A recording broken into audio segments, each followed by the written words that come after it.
Wait. Coming. Yes, this is Pankaj Kewat. And we are discuss about last regulations 148. Now, today we are going to 149, that is dangers from water surface.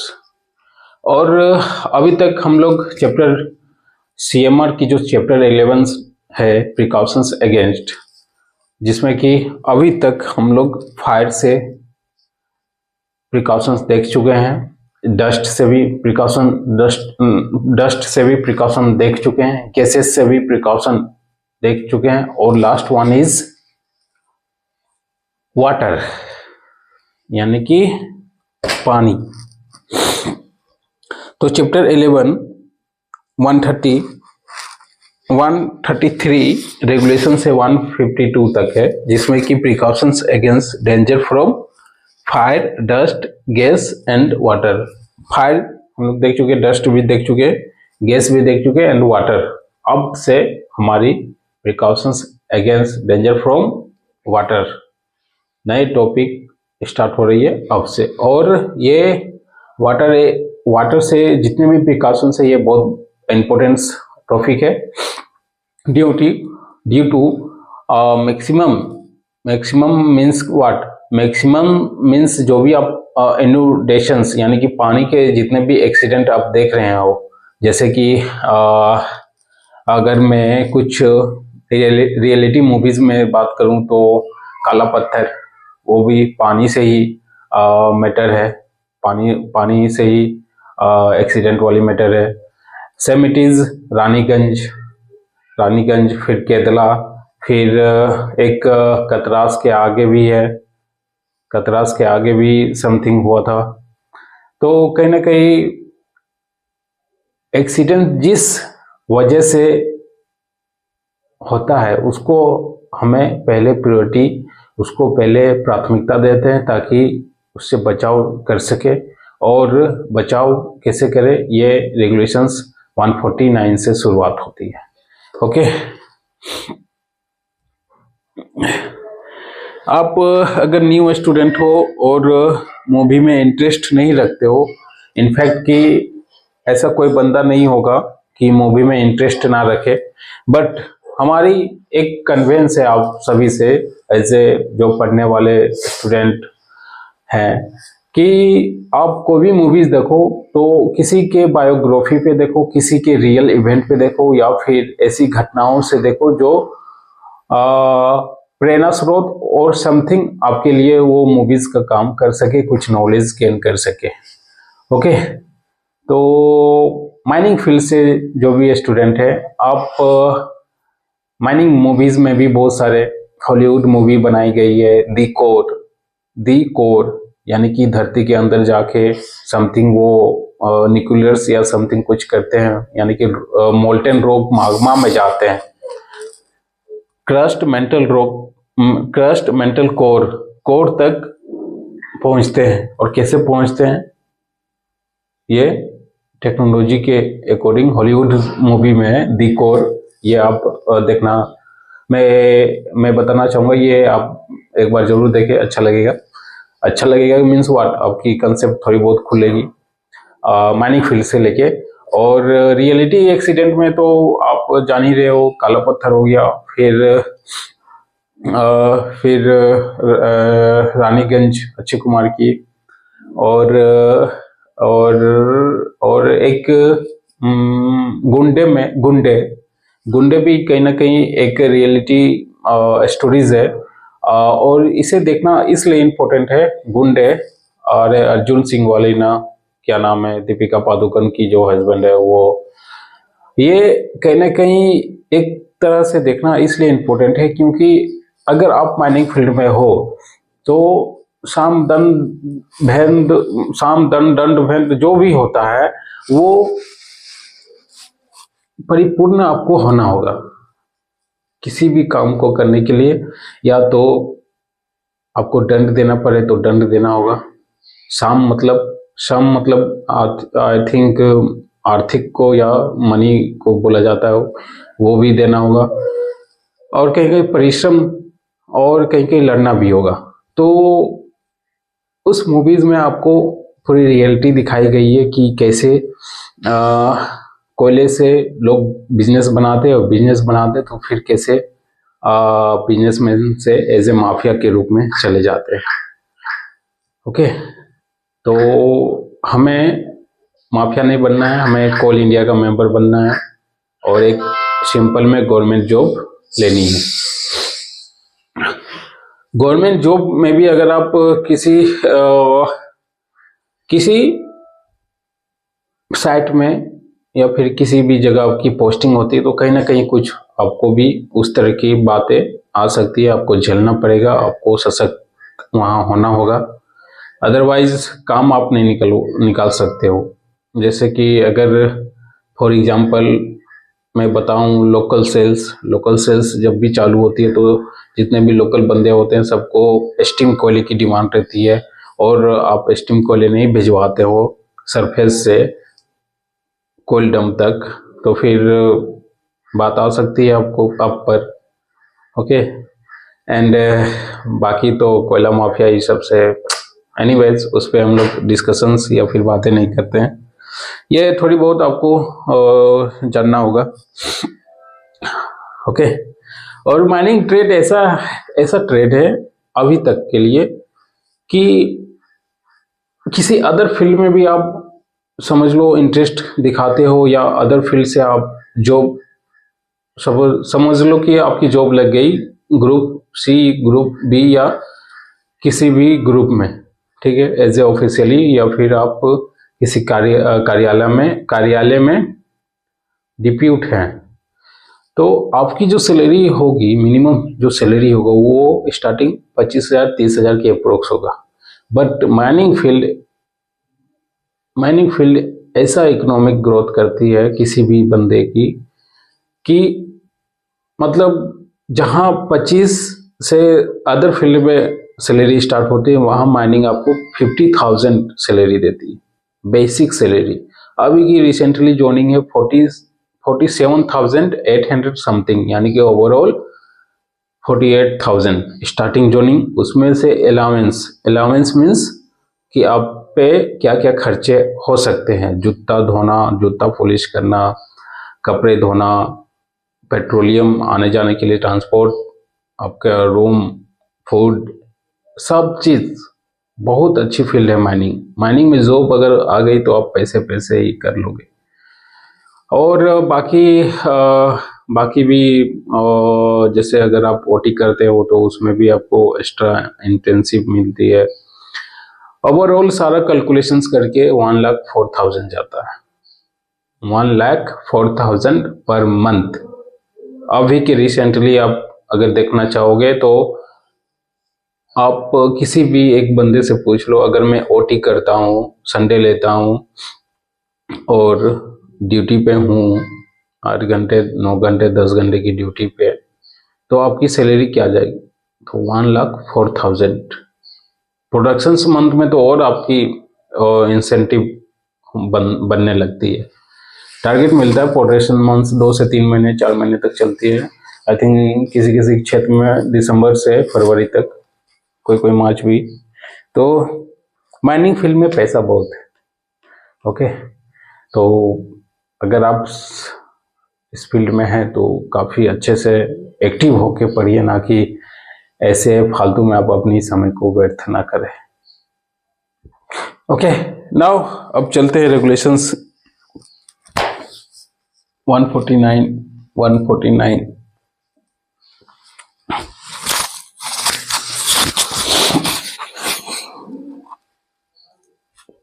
149 में 2-3 point बहुत काफी important है। जैसे 1.2 metre, फिर 1.5 metre, फिर 14 days, फिर 13 days, फिर quarterly means what? 1/3। Quarterly means अगर हमारा ईयर 12 मंथ का है तो 1/3 करेंगे तो कितना जाएगा? 3 मंथ्स। तो 3 मंथ्स ना बोल के हम लोग क्वार्टरली बोलते हैं। ओके, ये 1.2 मीटर क्या है, 1.5 मीटर क्या है, 14 डेज, ये डाटा थोड़ा मिस अंडरस्टैंडिंग है, इसको देखना होगा। और 30 डेज क्या है, okay. 1.2 metre,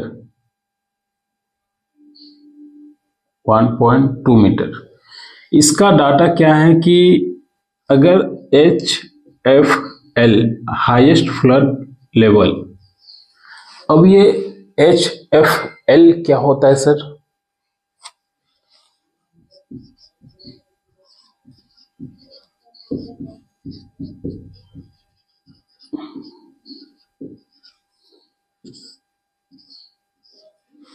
highest flood level, mining के स्टूडेंट हो, कभी नोटिस नहीं किए होगे माइंस के आसपास में, किए हो क्या? किए होगे तो ये आपको आनी चाहिए। हाईएस्ट फ्लड लेवल ये क्या होता है?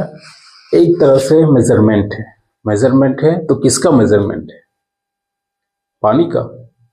पानी को लीटर से मेजरमेंट करते हैं, गैलन से मेजरमेंट करते हैं, तो किसका मेजरमेंट है? एग्जैक्ट फ्लड मेजरमेंट है। फ्लड, बाढ़, बाढ़, बाढ़ सिर्फ ये नदी है और सीजनली जो पानी का स्रोत होता है वो इतने पे स्ट्रीम करती है, डाउन स्ट्रीम, अप स्ट्रीम, ठीक है। बाकी यहाँ से ये क्या होता है, खाली जगह रहती है जिसमें कि बालू रहती है, ठीक है। और ये गांव है, ये गांव है, यहाँ पेड़ पौधे हैं। तो किसी भी समय या फिर बरसात के समय ही बाढ़ आती है। और सबसे ज़्यादा बाढ़ कहाँ आती है भारत में? बिहार। बिहार में मैंने हर बरसात के सीजन में वहाँ बाढ़ की समस्या है। काफ़ी गंभीरपूर्ण विषय है ये बिहार के वासियों के लिए। मैंने एक न्यूज़ में देखा था कि एक बुजुर्ग आदमी, बाढ़ यहाँ तक है, पानी धीरे धीरे स्तर बढ़ रही है, बढ़ रही है, लास्ट इसके घर तक आने वाली है। बट ये बुजुर्ग आदमी, एक आदमी इस घर को छोड़ना नहीं चाह रहा था। क्यों? क्योंकि वो अपनी मेहनत, अपनी मजदूरी, अपनी सब चीज लगा के एक घर का निर्माण किया था। और ये बंदा एज ए,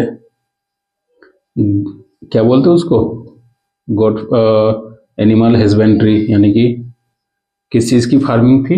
भैंस की। भैंस दूध गाय वाय बेचते।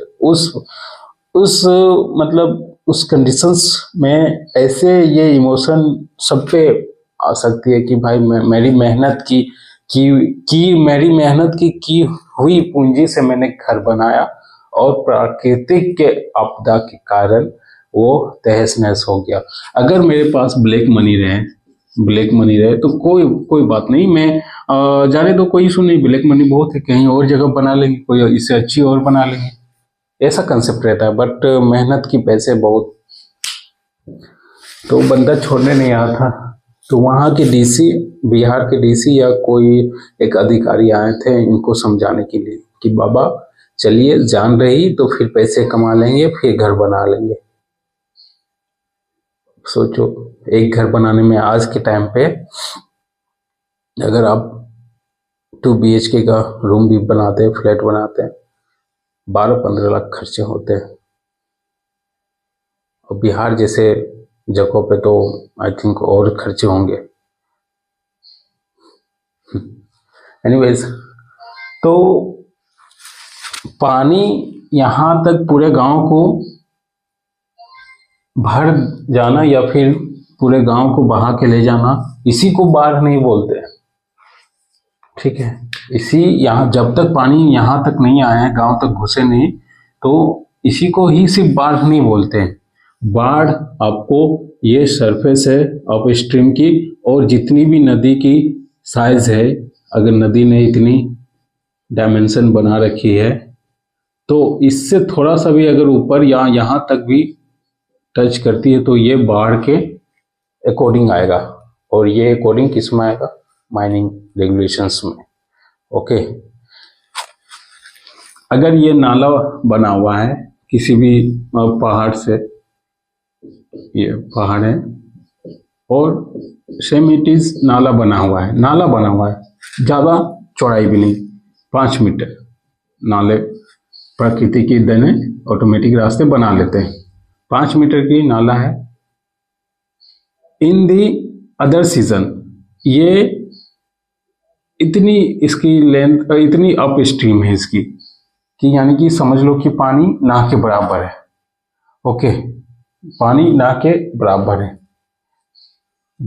बट अगर यही बरसात के समय आती है तो ये पूरी की पूरी भर जाती है, भर जाती है ना, इसीलिए हम इसे बाढ़ के रूप में देखते हैं।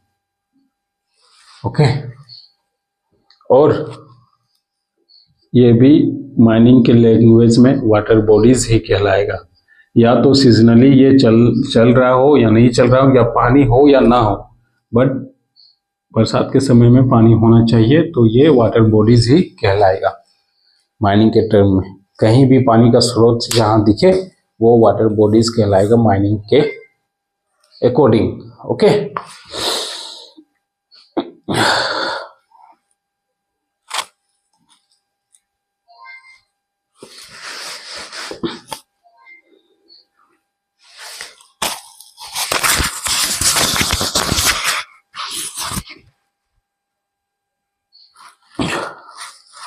तो 1.5 मीटर क्या है, अगर 1.5 मीटर हाईएस्ट फ्लड लेवल इसके इस टॉपिक में थे ना, तो ये क्या हो गया, बाढ़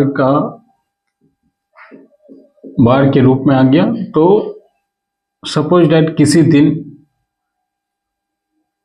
सीजनली ये इस लेवल तक आता है, यहां तक आया, ठीक है, तो यहां हमने क्या किया कि एक मार्क दे दिया कि लास्ट टाइम या 2024 में यहाँ तक आया, फिर 2025 में यहाँ तक आया, और 2020 में ये कभी कभी यहाँ तक आया था, यहाँ से इतना डिस्टेंस 2020 का ये है, ये 25 का है और ये 24 का है, और 2026 में हो सकता है ये यहीं तक रहे, यहाँ तक रहे, ठीक ना। तो ये चीज़ जो मेजरमेंट होती है, इसी मेजरमेंट को हम लोग हाईएस्ट फ्लड लेवल कहते हैं, HFL।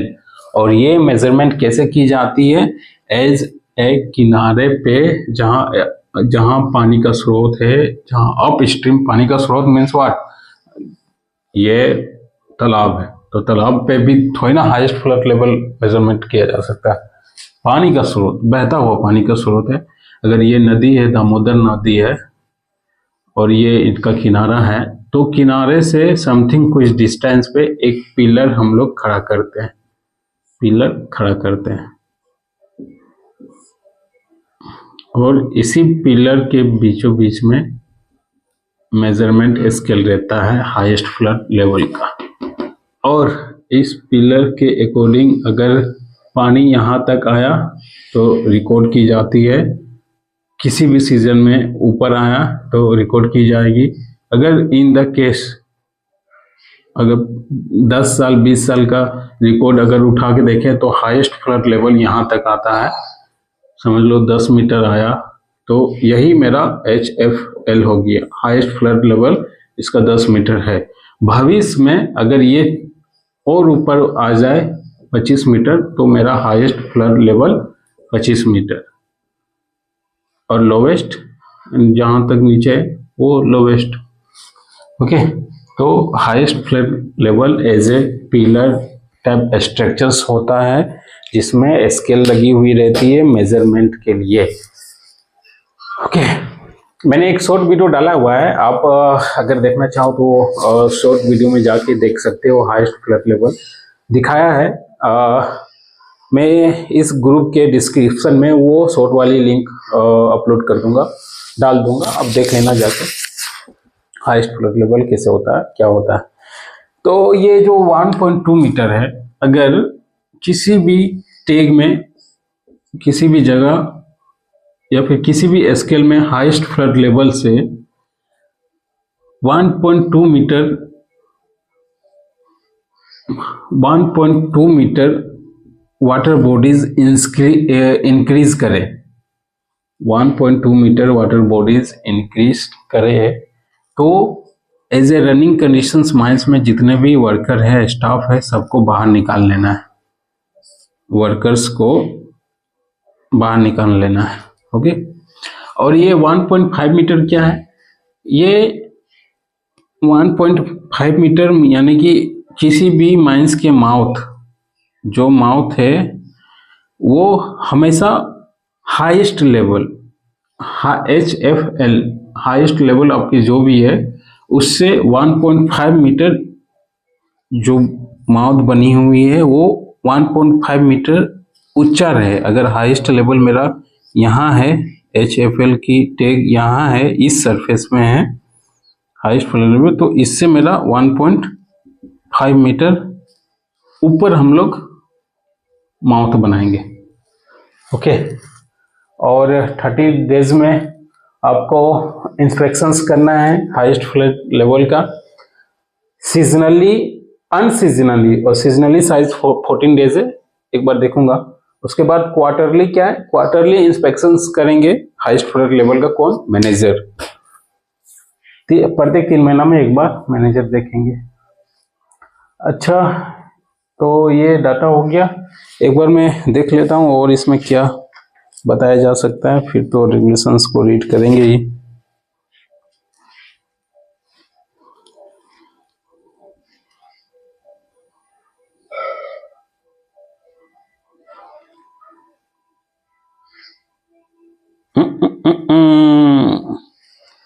वन 1.2 मीटर, ये क्या बताया था? In every mines where likely endanger surface highest place surface. अच्छा, ये वाली पॉइंट पे आएंगे 1.2 मीटर, ये सही है। 1.5 मीटर हाईएस्ट फ्लड लेवल से। अच्छा, इसमें एक और पॉइंट है 15 metre, any sport line within 15 metres.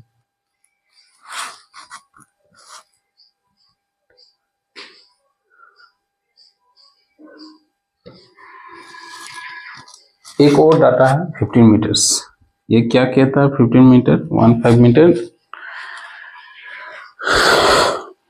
Just 1 minute, काफी दिन हो गए।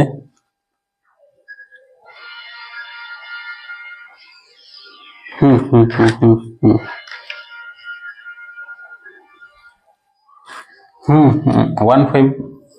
15 मीटर यानी सॉरी 15 मीटर। 15 मीटर क्या है? अगर ये आपकी माइंस है, ये बाउंड्री है, ठीक है, और इन द केस पानी यहां तक भरा हुआ है। ओके, तो किसी भी सीजन में आपको 15 मीटर तक डिस्टेंस कवर करते हुए काम करना है, यानी कि अगर पानी यहाँ है तो 15 मीटर से पहले तक हम यहाँ काम करेंगे, ये वर्किंग करेंगे, ना कि ये पिलर को टच भी नहीं कर सकते। डिस्टेंस मेंटेन करना है 15 मीटर। ओके, अच्छा, एक वाटर डेंजर लाइन होता है और एक वाटर डेंजर लाइन और एक वाटर डेंजर लाइन और समथिंग कुछ एक वर्ड है, वाटर डेंजर लाइन, ये कितने में की जाती है? और एक मैं भूल रहा हूँ, नेक्स्ट रेगुलेशंस में जब उसमें आएंगे तो देख लेंगे। ओके,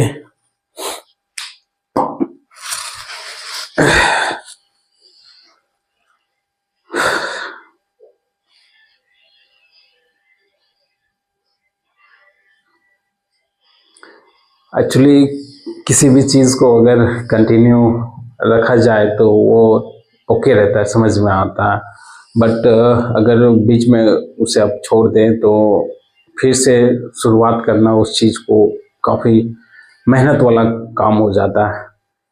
तो मेरे साथ भी ऐसा ही कुछ हो रहा है कि मैं जब कंटिन्यू पढ़ाई करता था लगभग प्रिपरेशंस में, ये उम्मीद से कि जॉब आएगा, वैकेंसी देगी, नवंबर में देगी, 2025 की नवंबर में देगी, वैकेंसी देगी, इस उम्मीद से मैं कंटिन्यू 2 घंटे 3 घंटे टाइम देता था, रिवीजन करता था।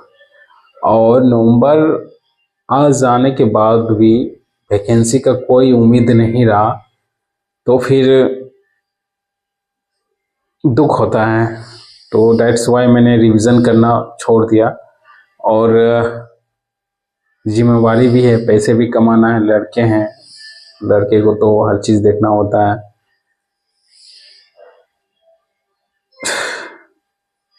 वैकेंसी देना चाहिए CCL BCCL कोल इंडिया को, तो कोल इंडिया IPO निकाल रही है, निकालनी चाहिए वैकेंसी, और बदले में क्या निकल रहा है? IPO, SIP, share market, navy. भाई हमें क्या मतलब है शेयर मार्केट से? आपकी IPO से हमें क्या मतलब है? हम तो ऐसे ठहरे बेरोजगार, कोल इंडिया के मेंबर हूँ नहीं, आपको वैकेंसी देनी चाहिए। BCCL निकाल रही है IPO, पैसे रहे तब तो आपके IPO में हम इन्वेस्टमेंट करें, आपके शेयर खरीदें। पैसे कहाँ से आएंगे? बेरोजगार घूम रहे हैं, बेरोजगार पड़े हुए हैं। आप कहते हो कि पैसे कमाने की और भी तरीके होते हैं, नहीं है तरीका। चार दीवारी के अंदर में हम लोग बस किताब देखें, किताब, और ये उम्मीद से देखें कि गवर्नमेंट जॉब होगी, वैकेंसी आएगी, गवर्नमेंट जॉब निकालेंगे, और कुछ देखें ही नहीं। कहाँ से पैसे? गजब है।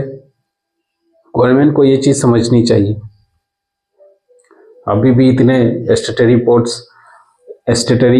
पोस्ट खाली है कि एक एम्प्लॉय 2-3 मैनेजमेंट देख रहे हैं, एक एम्प्लॉय 2-3 डेजिग्नेशंस देख रहे हैं, 2-3 डेजिग्नेशंस यानी कि ड्यूटी कर रहे हैं, और उनकी सैलरी बस एक एम्प्लॉय की है। अगर हमारा मैनेजर है तो मैनेजर माइंस को भी देख रहा है, प्लस एरिया ATO को भी देख रहा है। क्यों? वर्कर नहीं है, स्टाफ नहीं है, तो इसकी जिम्मेवारी सिर्फ माइंस को देखने की होती है। बट ATO के पद में भी आप हैं, safety officer as like safety officer है, लेकिन इनको भी ATO के पद में दे दिया गया है। अगर कोई ATO में मैनेजर है, ATO में कोई, तो इनको कहीं ना कहीं PO का भी पद देखना पड़ रहा है। PO नहीं देखना पड़ रहा है तो क्या उसको बोलते हैं? ऑफिसर कौन सा ऑफिसर होता है? CO ना और समथिंग कोई ऑफिसर होता है, SO का भी पद देखना हो रहा है। तो भाई तुम्हारे पास स्टाफ नहीं है, वर्कर नहीं, तो वैकेंसी रिलीज करो ना भाई, रिलीज करो।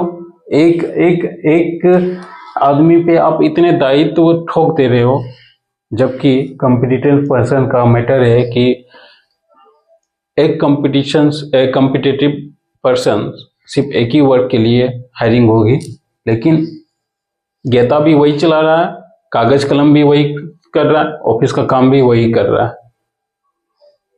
बताओ, अगर मैनेजर सही से माइंस को निगरानी में ना रखे, सुपरविजन या डायरेक्शंस या कंट्रोल में ना रखे, तो क्या एक्सीडेंट होने का चांसेस नहीं होता? एक्सीडेंट होने का चांसेस नहीं होगा। मैनेजर की responsibility and duties control, supervision, directions and control, supervision, directions and one more thing is management, है ना, मैनेजर की रिस्पॉन्सिबिलिटी। और ये सब रिस्पॉन्सिबिलिटी होने के बावजूद भी आप क्या इसको बना दे रहे हैं? ATO बना दे रहे हैं। जाइए, टीयू का भी पद आप संभालिए। तो भाई कहाँ कहाँ ये क्या क्या करेगा? अगर मान इसमें कि कहीं भी कुछ मैटर हो गया, किसी भी छोटी सी चूक की वजह से एक्सीडेंट हो गया, तो कौन जिम्मेवार होगा? ये आपको समझना चाहिए, डीजीएमएस को ये चीज समझना चाहिए, कोल इंडिया की सब्सिडी को समझना चाहिए। और नहीं तो एक्सीडेंट हो रहा है एज इट इज, एक्सीडेंट होगा ही। मैन पावर कम है तो एक्सीडेंट होगा ही ना।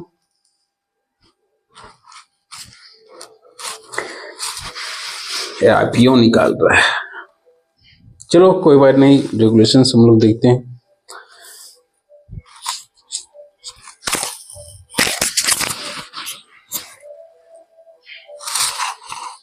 दिमाग खराब हो जाता है भाई, वैकेंसी ना दे तो और पागल जैसा लगता है।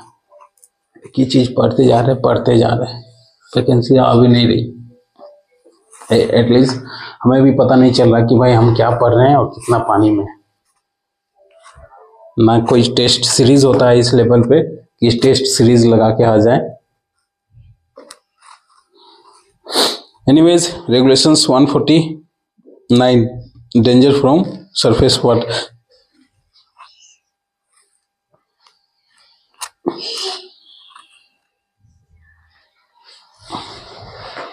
अभी इसमें ना नेट नहीं चलेगा।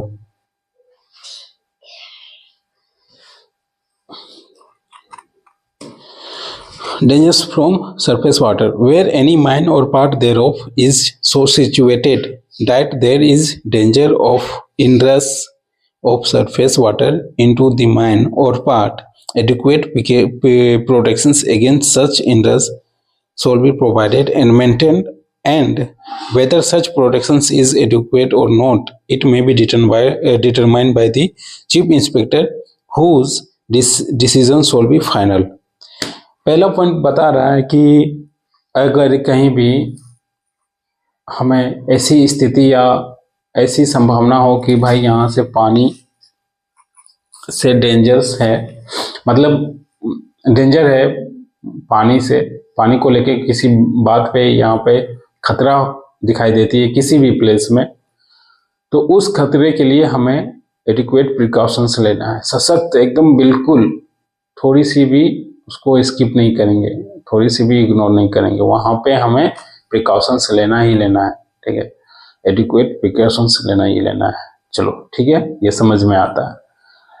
लेकिन इसी में एक पॉइंट और बात रखी गई है कि अगर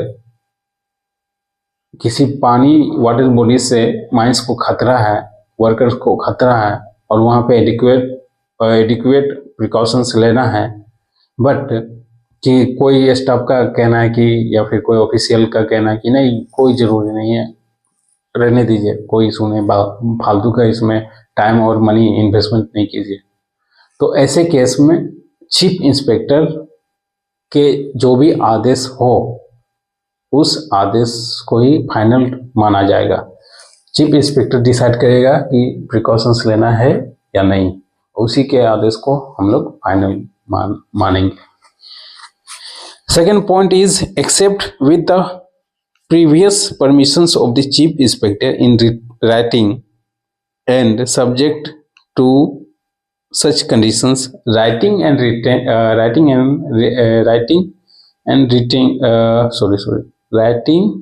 और written दोनों में अंतर है, राइटिंग और रिटर्न। ओके,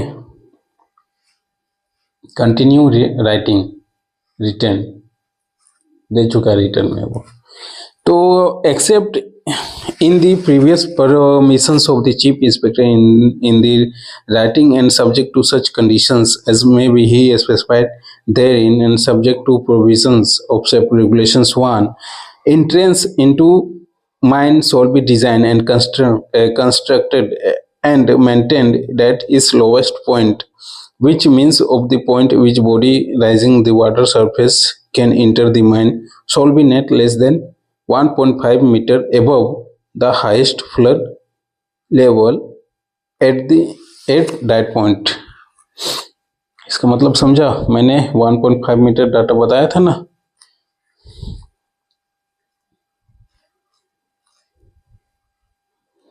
1.5 मीटर की कह रहा है ये डाटा 1.5 मीटर की माइंस के एंट्रेंस में जो हाईएस्ट फ्लड लेवल है उससे जो माइंस का ऊंचाई है वो हमेशा के लिए not less than the 1.5 metre होना चाहिए। 1.5 मीटर ओके। हाईएस्ट फ्लड से जो माइंस एंट्रेंस हम लोग बनाएंगे उसकी ऊंचाई 1.5 मीटर से कम नहीं होनी चाहिए। ये समझ में नहीं आया क्या? सपोज दैट आपका घर के किनारे नाला का फॉर्मेशन हो रहा है या फिर रोड बन रहा है, ठीक है। तो रोड बन रहा है, ये आपका रोड है, घर के सामने रोड बन रहा है, ठीक है। और आपकी जमीन यहाँ पे रोड से अटैच है, ठीक है। तो 2-3 मीटर तो आप तो छोड़ ही देंगे, समझ 5 मीटर गाड़ी पार्किंग करने के लिए। तो आपका जो मकान बनेगा, यहाँ से जो मकान बनेगा, क्या रोड के सरफेस से जो हॉरिजॉन्टल लेंथ है उसी पे आप बनाएंगे? ये रोड इट इज यहाँ पे है, तो क्या घर भी आप इसी के हॉरिजॉन्टल सरफेस के अकॉर्डिंग बनाएंगे? नहीं, वो इसलिए नहीं क्योंकि आपके घर में पानी का यूज होगा। अगर पानी को आप बाहर निकासी की ओर करेंगे तो रोड पे आएगी, और इन द केस गाड़ी भी चले तो ये रिटर्निंग होके आपके दरवाजे पे आ सकती है ना। तो कभी भी हम लोग घर बनाते हैं तो रोड से कम 1-2 मीटर ऊपर ऊंचा एज ए लेगिंग्स लगा के, स्टेप लगा के, ये स्टेप हो गया और ये हमारा घर हो गया, यहाँ घर, ओके 2 मीटर। तो यही चीज ये कह रहा है 1.5 मीटर से not less than 1.5 metres highest flood level जितनी है उससे कम से कम 1.5 मीटर ऊंची होनी चाहिए entrance not less than the 1.5 meter highest floor level at any point. Okay, now next is every year during the rain constant watch shall be kept on the flood level on the surface of the mine, and if any time the level cross highest level into yearly recorded, such level shall be marked permanent post along the edge of the waters, and the new highest flood level observed shall be recorded with the date as the highest flood level on the plan by the actual survey, provided that the highest flood level shall not be plotted on the plan by the interpolations.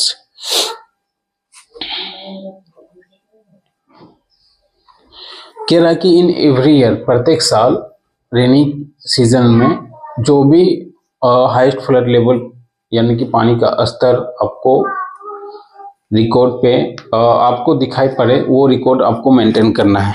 अगर highest flood level एक साल में मेरा यहाँ तक आया तो यहाँ पे आपको मार्क कर देना है कि 2025 में यहाँ तक आया। अगर इन द केस 2026 में यहाँ तक आया तो ये भी मार्क करना है। इन द केस 27 में यहीं तक रहा तो ये भी मार्क करना है। और ये सब आपको बीपी यानी कि बोन पेज बुक में भी मेंटेन करते हुए चलना है। Okay, next point, if there are water dams और reservoir built across river and water course on the upstream side of the mines, arrangements shall be made for the communications between appropriate authorities for the purpose of ascertaining the quantities and timing of the water release from the dams which is likely to endanger safety of the mines, and arrangement for the similar communications shall be made when water level rise on the upstream side which is likely to endanger any time. मतलब कह रहा है कि अगर आपके mines में कहीं भी वाटर बॉडीज मिलती है, नदी नाला या फिर किसी भी डैम्स या समथिंग कोई वाटर बॉडीज है, सपोज दैट ये माइंस है, ये हमारी माइंस है और यहाँ डैम्स है DAMS, यानी कि तेनूघाट। तेनूघाट डैम है ना दामोदर के लिए जो बांध के रखा है, और 20 किलोमीटर के रेडियस में ये माइंस है। और यहाँ से नदी यहाँ पे लगभग 200 मीटर के डिस्टेंस पे मेरा एंट्रेंस है। माइंस माइन बाउंड्री है 200 मीटर के दूरी पे, ठीक है। तो रेगुलेशंस क्या कहता है कि अगर आपके आमने सामने कोई भी वाटर बॉडीज है, नदी नाला रिवर है, तो उनके जो ऑथोराइज पर्सन्स होते हैं, यानी कि इस नदी के ऑथोराइज पर्सन्स कौन होंगे?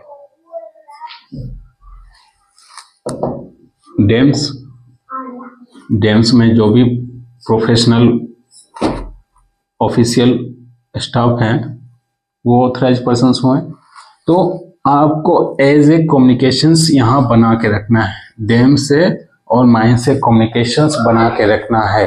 पर्सनल रहे, ऑफिशियल रहे या कैसे भी रहे, आपको प्रत्येक रीजन में या फिर कभी भी ऐसी नौबत आती है कि भाई पानी यहाँ छोड़नी है, तो आप इसे बता के रखो भाई कि कभी भी आप अगर पानी छोड़ रहे हो तो हमें इन्फॉर्म कर देना 5 दिन पहले, 10 दिन पहले, एज ए रिकॉर्डिंग आप जितना दिन पहले बोलो इन्फॉर्म कर देना कि भाई हम फाटक खोलने वाले हैं, नदी फुल हो जाएगी, तो आप अपना देख लो। ये इन्फॉर्म करने के लिए कुछ एक कम्युनिकेशंस प्रॉपर होना चाहिए, यही रेगुलेशंस कहता है। एंड इनफैक्ट कि इन लोग की रिस्पॉन्सिबिलिटी और ड्यूटीज भी होती है कि कभी भी अगर बाढ़ के समय फाटक खोला जाए या फिर कभी भी किसी भी सीजन में फाटक खोला जाए, तो पहले तो ये आधा घंटे पहले सायरन बजाएंगे 3 बार वहाँ के लोकल विलेजर्स के लिए, और उससे पहले 1 हफ्ता पहले एक नोटिस निर्धारित कर देते हैं कि इतने समय में इतने तारीख को हम फाटक को खोलेंगे, तो आप अपनी जान और माल की सुरक्षा स्वयं कर ले। रिस्पॉन्सिबिलिटी और ड्यूटीज होती है। ऐसा कैसे पता सर आपको? क्योंकि मैं नदी के किनारे ही रहता हूँ, प्लस डैम के किनारे ही रहता हूँ, यानी कि हमारे यहाँ से 15 किलोमीटर के रेडियस पे डैम है, तेनूघाट डैम। ओके, और न्यूज़ में और लोकल न्यूज़ वाले को मिल ही जाती है सूचना, तो हमें भी सूचना मिल जाती है। सायरन की मैं आवाज़ भी सुना हूँ काफ़ी, और निकलते हुए पानी की स्ट्रीम भी देखा हूँ, काफ़ी मतलब डेंजरस टाइप की होती है। एक वीडियो तो मैंने अपलोड भी किया है, जब पानी निकलती है ना डैम से, वो वीडियो मैंने अपलोड भी किया शॉर्ट के रूप में। काफ़ी डेंजरस होती है। और विश्व का कच्चा डैम तेनूघाट डैम है। विश्व का कच्चा डैम, यानी कि विश्व में कच्चा डैम तो बनता है नहीं, लेकिन फिर भी एशिया का सबसे पहला और बड़ा डैम कच्चा डैम तेनूघाट डैम है। कच्चा डैम से मतलब क्या भाई? मिट्टी का नहीं बना हुआ, ये वाली कच्ची नहीं। कच्चा डैम सीमेंट की वो विदाउट कंक्रीट का, यानी कि आप अगर घर बना रहे हो तो सीमेंट की जोड़ाई कर रहे हो, सीमेंट की ढलाई कर रहे हो, पिलर्स डाल रहे हो, सब सारी चीज कंक्रीट का, तो वो कंक्रीट का नहीं है।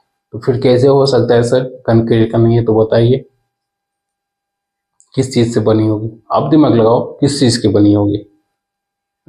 अगर कंक्रीट नहीं है तो क्या बना हुआ है, किस चीज का?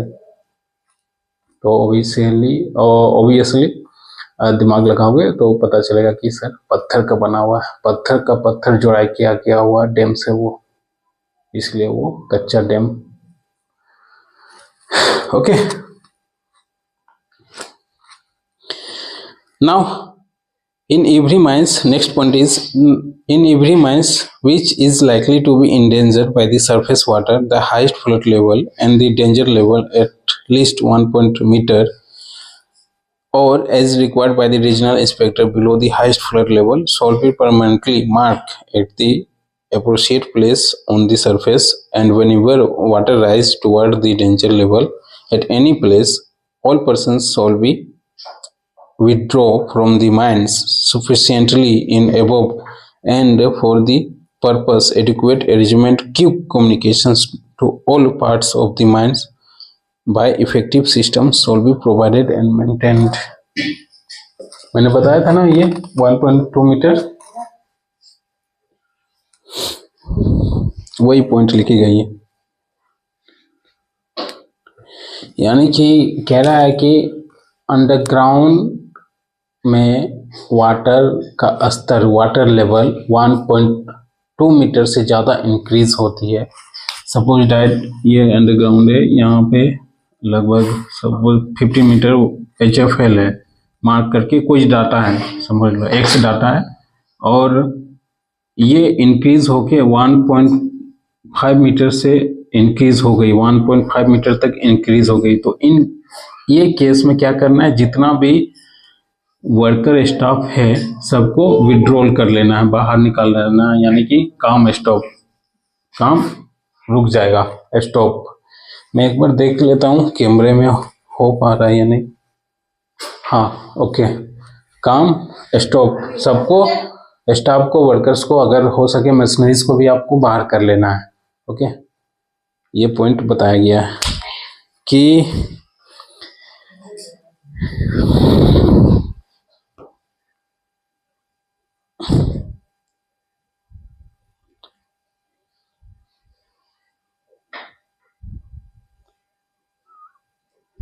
ये समथिंग हो गया। ओके, नाउ इसके बाद वाली point number 6, no working shawl be made in any mines vertically below, horizontal, vertical. तो कह रहा है कोई भी माइंस वर्टिकली में हम लोग काम नहीं करेंगे, और वैसे निर्धारित कुछ पॉइंट है उसको देखना है। तो पहला, any part of any river, canal, lake, tank और other surface of watery reservoir या वाटर बॉडीज, नदी, नाला, कैनाल, उसके वर्टिकली हम लोग कभी भी काम नहीं करेंगे। ठीक है। Second point, any sport line within a horizontal distance 15 metre from the other banks of rivers और canal, from the boundary of a lake, tank और other surface reservoir except with the previous permissions in written of the chief inspector and the subject to such condition he is verified then। यानी कि क्या कह रहा है कि कोई भी वाटर बॉडीज है, नदी है, नाला है या फिर समथिंग कुछ है, तो 15 मीटर तक हमें काम नहीं करना है। यही बताया था ना, ये 50 मीटर तक काम नहीं करना है। लेकिन इसमें भी कंडीशंस रखी गई है कि काम अगर करना हो या करना चाहते हो तो पहले आप चीफ इंस्पेक्टर को परमिशंस लेंगे, chief inspector of the mines से परमिशंस लेंगे। अगर वो ओके करते हैं तो आप काम कर सकते हैं। Okay, then after 7th point is every applications for the permissions under SAP regulation 6 shall be accompanied by the 2 copies of plan and sections showing the existing positions of the working of the mine। Okay, मतलब कह रहा है कि ये वाली point 15 metre वाली, यानी कि इससे पहले वाली जो पॉइंट नंबर 6 थी, उसके अकॉर्डिंग हमें 2 प्लान क्रिएट करना है। वाटर बॉडीज की जो भी प्लान है 2 कॉपी बनानी है, जिसमें कि क्या क्या हम उसमें दिखाएंगे। तो पहला दिखाना है कि the purpose layout of working, दिखाना, existing positions of the working, कहाँ काम चल रहा है वो भी दिखाना है, depth of the working from the surface, कितने डीप में है सरफेस से, वो भी दिखाना है। फिर position and depth of the goafs और पोजीशंस क्या है, उनकी डेप्थ क्या है इन एवरी सीम। और उसके बाद भी आपको जियोलॉजिकल डिस्टर्बेंस दिखाना है। जियोलॉजिकल डिस्टर्बेंस मतलब क्या, for example geological disturbance, fault हो गया, डाइक हो गया and other geological disturbance and such particular age may be affected safety of the mines of the persons employed therein। कोई भी जियोलॉजिकल डिस्टर्बेंस, फॉल्ट हो गया, डाइक हो गया, सील हो गया, ये सब जियोलॉजिकल डिस्टर्बेंस है। यानी कि प्राकृतिक डिस्टर्बेंस को क्या बोलेंगे, परेशानी मतलब डिस्टर्ब होता है, समथिंग है, तो इसको हम लोग जियोलॉजिकल डिस्टर्बेंस बोलेंगे। ओके, और ये सब सारा प्लान में दिखना चाहिए। Okay, now next point is, इसमें एक्सप्लेनेशंस दिया हुआ है।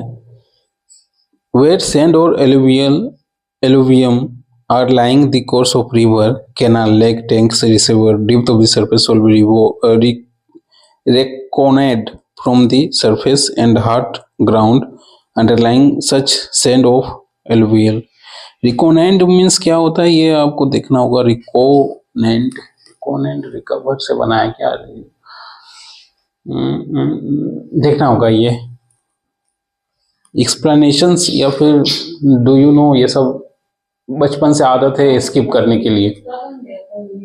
अगर आप सीबीएसई स्टूडेंट हो तो 8, 9, 10 या फिर 5 और 6 में भी पढ़े हो तो एक टॉपिक के बाद समथिंग एक टेक्स्ट आता है, नोट या फिर डू यू नो, तो वो सब हम लोग स्किप कर देते हैं। तो सेम इट इज, ये भी स्किप कर दिया, तो थोड़ी बहुत इसको देखना होगा। नेक्स्ट टाइम आपको बता दूंगा। Now 8th point is all working under sub regulation 6 shall be clearly demarcated below ground. Demarcated,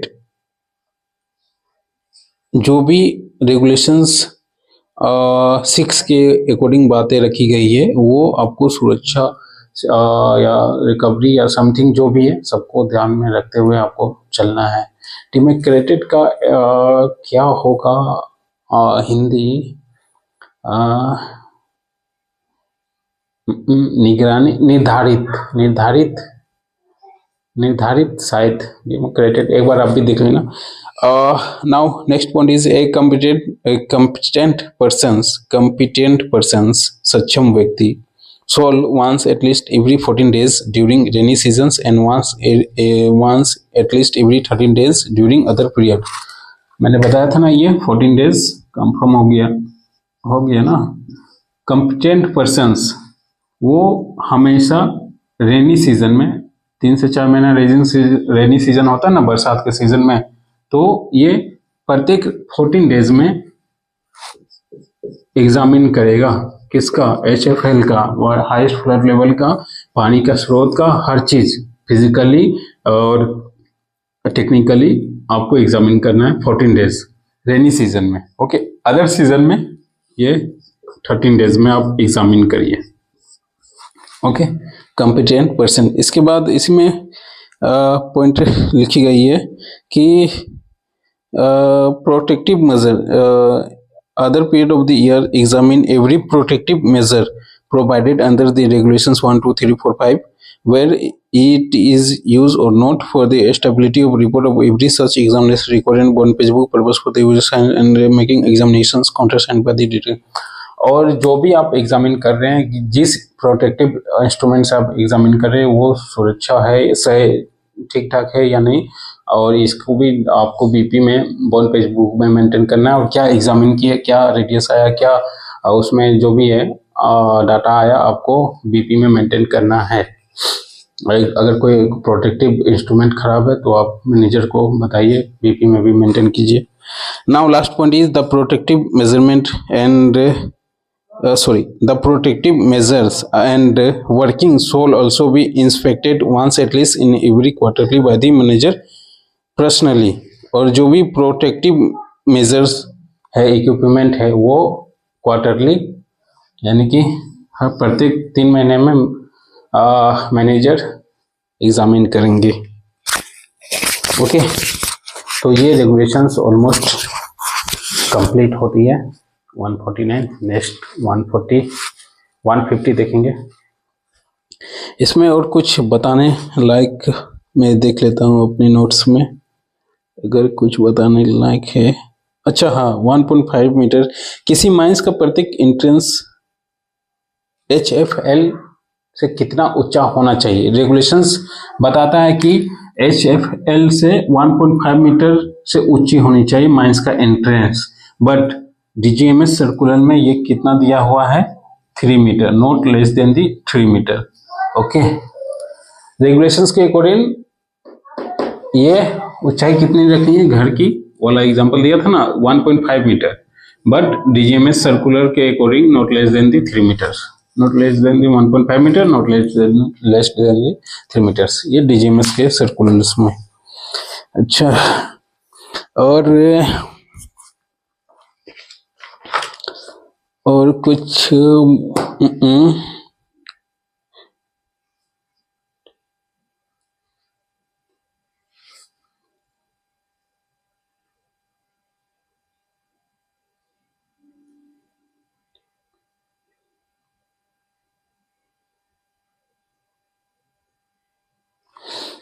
अच्छा, एक पॉइंट और इसमें है कि जो भी हम लोग पिलर, ये HFL पिलर्स बनाते हैं नदी के किनारे, तो नदी के जो लोवेस्ट पॉइंट है HFL निकालने का एक तरीका होता है, वो बताएंगे। तो अगर लोवेस्ट पॉइंट यहाँ तक आता है, ठीक है,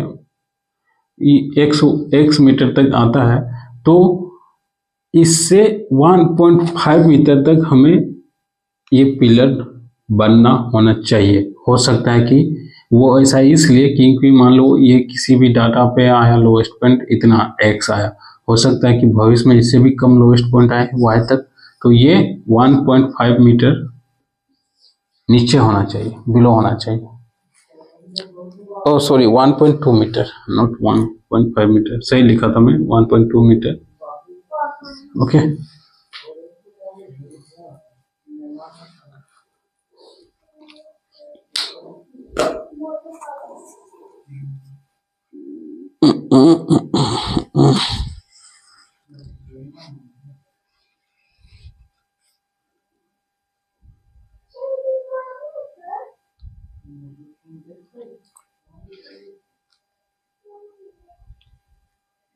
अच्छा, वाटर की मेजरमेंट किससे हम लोग करते हैं?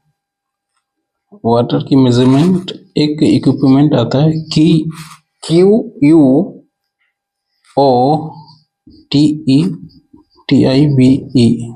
क्यूटेटिव। ये वाटर मेजरमेंट करने का एक इंस्ट्रूमेंट है, शायद मैं इसको देखूंगा, एक्चुअली देखा नहीं है, तो इसको रिवीजन करना होगा। अदरवाइज एक और मेजरमेंट है और वाटर लेवल नापने के लिए, क्या था वो मैं भूल रहा हूँ। वाटर लेवल की मेजरमेंट करने के लिए एक और मेजरमेंट आता है, मैं नाम भूल रहा हूँ, बट आगे वाले रेगुलेशंस में डेफिनेटली आएगा ही, तो मैं उस टाइम रिवीजन कर लूँगा। अच्छा, इसके बाद